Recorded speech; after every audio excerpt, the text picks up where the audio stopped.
Activated. Analyzing. Update complete. The Akira Class vessel is my absolute favorite ship in Starfleet, at least as of uploading this video. It is one that I absolutely love, and I wish they would make it a hero ship in a series. But until they do, like the others, this ship is steeped in controversy, contradicting information, and ideas that have yet to be fleshed out. This ship is, interestingly enough, something a lot of people like to argue about. Because of that, I'll make an attempt to be fair here and present both sides of the argument. If you are dead set on the Akira being a certain way, you're not going to have a good time. Even attempting to begin the lore of the Akira, we immediately hit some contradicting information.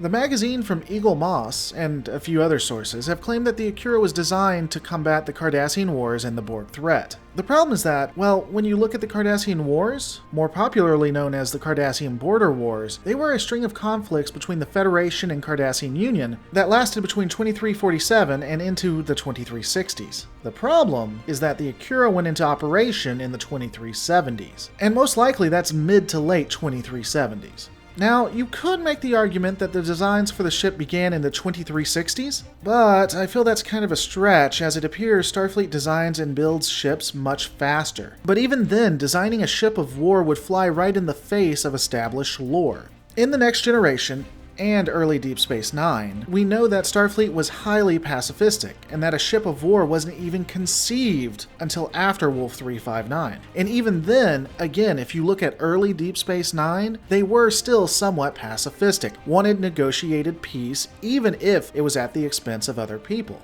Look, I love Eagle Moss. They make great collectibles, and more often than not, they are right on par with their lore and ships. In fact, I don't even get paid by them, and I would suggest people check them out. To be fair, they do send me collectibles for my research, and I do love the Akira Class collectible I got, but I'm gonna call it as I see it. I think Eagle Moss got this wrong, and it only signifies that Eagle Moss is a licensed company. They don't create the lore. I don't even think that you can trust the designers of the ships, and we're going to get into that more later. Because the writers, producers, and indeed the very copyright holders themselves don't care what a company who owns a license nor their own employees say.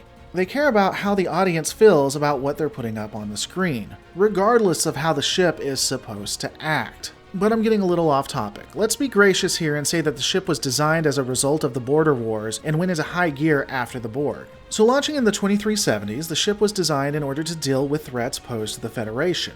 In my opinion, there are only 3 ships in Alpha Canon that were designed for war specifically. The Defiant Class, the Akira Class, and the Prometheus Class. I believe the Defiant Class was a first try, and its initial trials were a failure. They got better and learned their lessons on the Akira Class, and they refined and made a ship of devastation in the Prometheus. However, even though it's not the Prometheus, the Akira Class was one of the more advanced ships for its time. Per every resource I could find, the ship could maintain a sustained warp of 9.8 for up to 12 hours. Additionally, some of this is inference, but we do know that the nacelle designs from the Intrepid were made for ecological reasons, stopping the tears in subspace specifically. And given the relative shape of the nacelles in comparison to the Intrepid, it's more than likely that the Akira's warp drive was also ecologically friendly. The ship had a crew complement of up to 500 officers with a capability of taking up to 1,500 people. Non-Alpha Canon resources tell us the ship was about 464 meters long, 316 meters wide, and a height of 87 meters. While I'm going to get into the controversy in just a moment,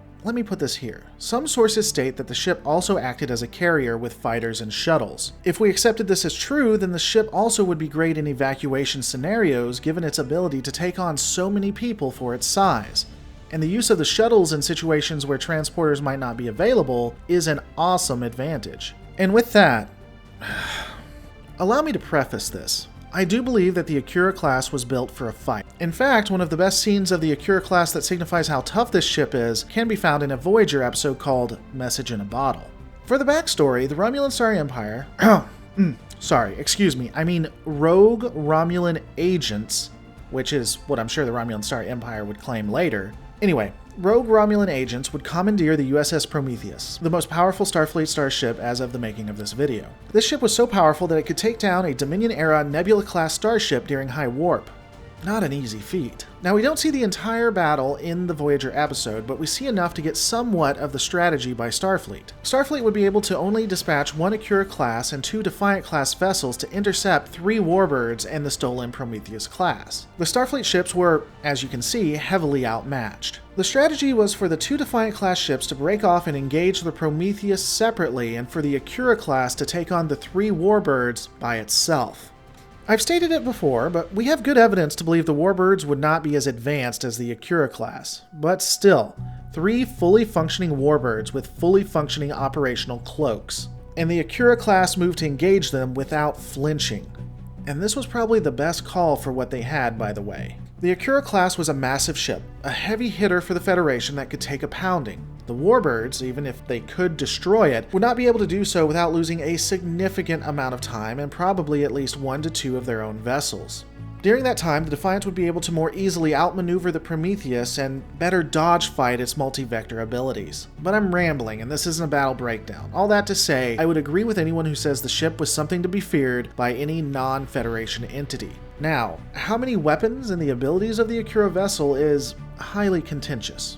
Many channels, including Trek Yards, which is a great channel by the way, definitely one I would consider far superior to this channel, have stated that the ship has a significant amount of torpedo launchers and phasers. Resources such as the Eagle Moss magazine and Memory Beta will tell you it's up to 15 launchers, 6 Type 10 phasers, 40 fighters, 5 to 10 shuttlecraft, and I believe they also have a gelato machine on Deck 7. A lot of this is coming from the visual arts director, Alex Yeager.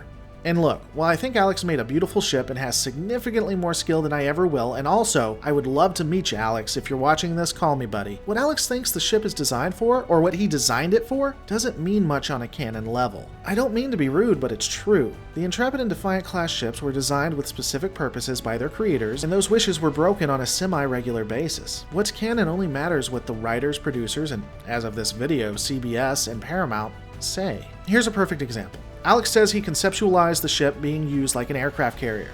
This thing does not act like an aircraft carrier. It doesn't stay back, it gets up in the face of the enemy, and it doesn't launch fighters. If we go by canon, i.e. what can be confirmed on screen, then the Akira class has 4 or 5 Type 10 phasers and at least 5 torpedo launchers. I also believe we see it fire quantum torpedoes, but I can't be sure. And that's it. There's no other resource that leads me to believe that there is more than this. We see the ship extensively, at least extensively for non-heroic ships, in Deep Space Nine and during the movie First Contact. It also makes some appearances in Voyager. However, here's my peace offering. I actually want the ship to have all of the abilities Alex says it has. A gunboat that can fight up close and is basically a carrier? How fun is that? I would absolutely love for it to be that. So for the moment, I'll agree that while I don't see any evidence that it has the abilities and even does some contradictory actions to what it should be doing, I am willing to admit that it's not out of the realm of possibility that this ship can do everything people want it to. We just haven't observed it. And look, if it's that way and YouTubers decide to make a counter video on how I don't know my lore, which is apparently a trend now, people ain't making videos saying I don't know what I'm talking about, so that's weird, then by God, I'll be the first to thumb up and subscribe to their channels, because I want to be wrong about this. So with that aside, let's look at some other stuff. Interestingly enough, in the real world, the ship was designed to look like one for war, which is why it's more narrow and slimmed down. This would make it harder to hit, but when they designed it, they couldn't make it in a way that overshadowed the Enterprise or the Sovereign class.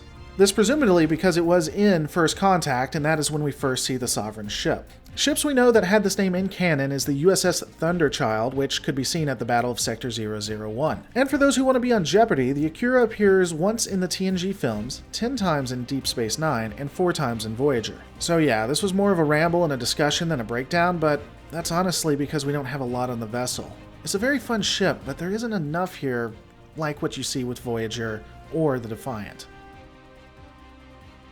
I want to give a very special shout out to my Patreon supporters. We are $50 away from my first goal, and I am looking forward to actually meeting that. I'll also be doing some special stuff on Patreon, including polls and different things like that. And hopefully we can send out some swag to everyone who is a Patreon supporter, but we're going to have to see. Guys, I want to thank you so much for watching. Please don't forget to rate, comment, and subscribe. Oh, and guys, I'll see you on the next Lore Reloaded.